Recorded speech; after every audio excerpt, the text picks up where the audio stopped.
An announcement out today that the U.S. is prepared right now to use military force on Iran if it needs to prevent Iran from developing nuclear weapons.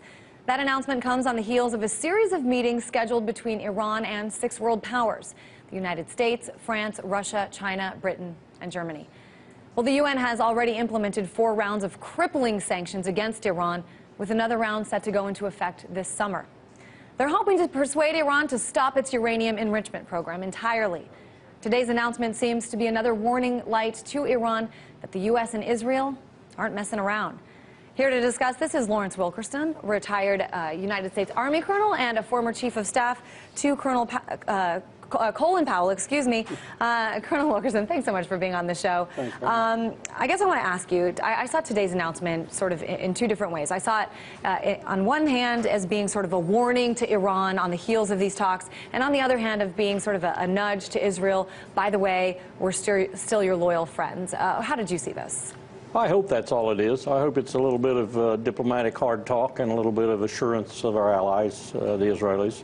I'm more encouraged, though, by 2 other proposed amendments to the NDAA, and that's the one by Conyers, Ellison, Paul, and Jones, that essentially says, in its language, nothing in this legislation authorizes the use of force against Iran, and then Conyers and Lee's amendment, which essentially says diplomacy is the best course of action. Those are far better amendments, and they also indicate, I think, that we are having, unlike the Iraq War, we are having somewhat of a debate in the Congress over how we should proceed on this. And certainly there's one congressman who has never been shy about voicing his disdain for these provisions. Congressman Dennis Kucinich, he was on the House floor today. I want to play just a little bit of what he had to say. The NDAA authorizes war against Iran. It calls for a new policy, military action, which puts U.S. aircraft and munitions into position for air and sea-based missions, and the bolstering of U.S. capabilities to launch a sustained sea and air campaign against a range of Iranian nuclear and military targets. It authorizes war under the pretext that Iran is threatening to launch a nuclear attack, even though Iran does not have nuclear weapons, does not have nuclear weapons capability, and is not building a bomb. Everything he said is dead on accurate. Well, it often is. But why don't more people in Congress, in the Senate, share this opinion? Why is this sort of a fringe opinion? Well, the hard part of the NDAA is all AIPAC. I would dare say the language went from AIPAC's computers to the Congress's computers. They rarely change anything when AIPAC gives them something. So if this is, as you said in your first question, simply an attempt by the Congress to keep the pressure on Iran, fine. If it's actually the sense of the Congress, then they're all a bunch of idiots. Let's talk about these talks scheduled, I think they're for May 23rd in Baghdad. What can Tehran say to the U.S., to some of these large countries, that would make them put this idea of using military force aside, put it to bed? The ingredients are there. Istanbul was more successful than people let out. And I don't blame them, because this is a very, very contentious process. It's very difficult, and getting to some success is going to take really exquisite diplomacy. But the ingredients are there. And our policy is not like the NDAA hard side expresses. Our policy is Iran can enrich, as long as she's under the IAEA, under rigorous safeguards, under inspection. That's the U.S. policy, but that's not Israel's policy, right? Who cares what Israel's policy is? The U.S. cares about Israel's policy. The United States is the negotiator here, and the P+5.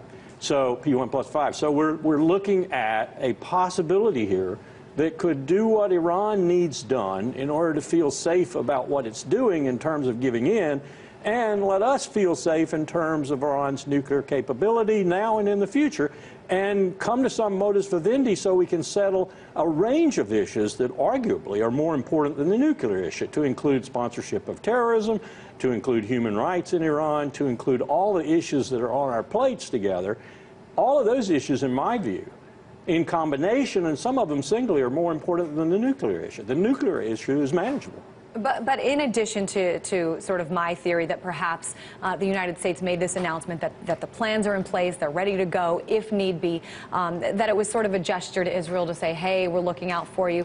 Could it have also been sort of a nudge to them to say, please hold off on taking action? Because there has been talks from Netanyahu on down that A, they want all uranium enrichment stopped, and that they're prepared to launch some sort of strike. I mean, absolutely, and you're attributing a degree of sanity and sobriety to the Congress that I don't see exist, however.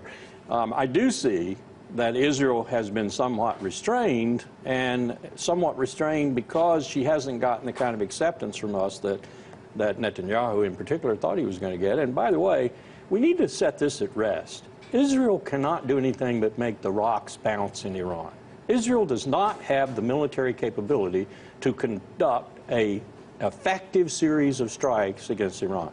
Their massive public affairs machine could turn it into that for a day or two, but like Operation Cast Lead in Gaza and like the July 2006 incursion in Lebanon, they're going to come out with egg all over their face. So you're saying then that Israel's biggest power is their relationship with the U.S.? Absolutely. The United States is the only power that could conduct the kind of strikes that would do damage to Iran, and incidentally, would have to follow up with an invasion if it really was serious about ending the nuclear program, because all the airstrikes will do, Israeli or Israeli-American combined, is cause Iran to become even more determined to create a nuclear weapon, create the nuclear weapon, and cause an enormous cohesion of 70 million plus Persians and others in Iran, and hatred for us forever, and knock down the democratic movement in Iran for at least 2 decades.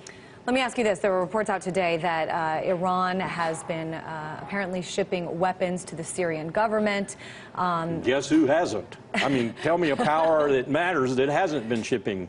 Iraq, Muqtada al-Sadr shipping to one faction in Iraq or in Syria, and Maliki shipping to another faction in Syria. The Saudis putting people in Syria. Everybody's playing in Syria, including probably Russia and China.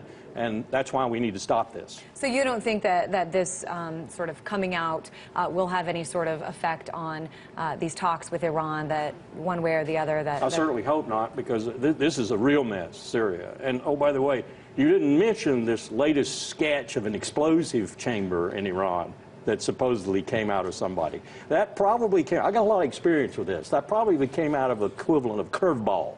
In other words, it came from the same place that Chalabi and the IRC produced all this intelligence about Iraq before the 2003 war. It came from the MEK, and it came from Israel, and it came from AIPAC, MEK, Israeli compliance, and that's the equivalent now of Chalabi and the INC. So this intelligence is worthless. We keep hearing, Colonel Wilkerson, from President Obama, from different factions, there's still plenty of time before, yes, plans are in place. Yes, we're prepared to use military force on Iran if need be, but there's still time. I guess I just want to know from your experience, what does this mean, plenty of time? Are we talking a few months? Are we talking after the election? We're probably talking, if you really took the direst prediction, we're probably talking 2 to 3 years. And that's before you could actually have a nuclear warhead and something with which to deliver that nuclear warhead.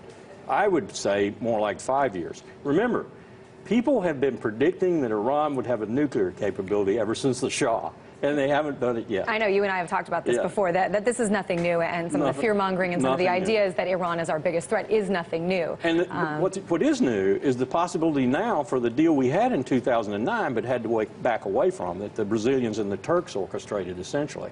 We have the opportunity to make that really work now, to take the 20% out, to give them in exchange for that, for the TRR, to come to some kind of modus vivendi where we can not only settle the nuclear problem, but as I said before, get into these other issues which are far more intractable and far more apt to derail a decent relationship in the future than the nuclear issue. Bottom line of the nuclear issue is, if Iran got a nuclear weapon, Saudi Arabia would buy 10 or 12 from the Pakistanis, indeed may have already, and we would be at a rough balance.